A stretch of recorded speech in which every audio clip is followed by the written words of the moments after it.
केबी सिंह दल स्वागतम केबी सिंह दल स्वागतम केबी सिंह दल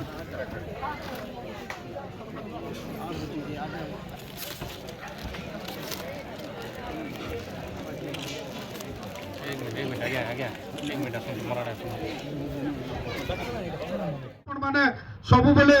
भारतीय जनता पार्टी को साहाय्य सहयोग करी होउछन किंतु आज भारतीय जनता पार्टी जेन दिनु ये कंटामांझी विधानसभा रे नेतृत्व नहीं छे आमर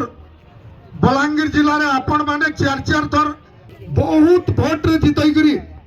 ये भारत वर्ष के गोटे आत्मनिर्भरशील भारत बनावार लगी जन संकल्प नहीं छन नरेंद्र मोदी 3 थर प्रधानमंत्री करवा लगी कोट्टाबांची निर्वाचन मंडली रो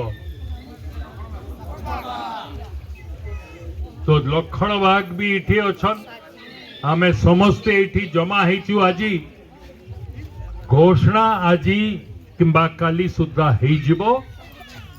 पद्म फूल चिन्ह को नहीं करी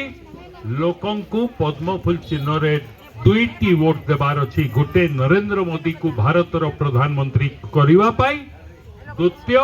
ओडिशा रे भारतीय जनता पार्टी रो सरकार गढ़िबा पाई लक्षण बाग को कोट्टाबांजी निर्वाचन मंडली रो जिताई करी पठाइबा बंधुगण मनोज कुमार बाग सेवा बंचर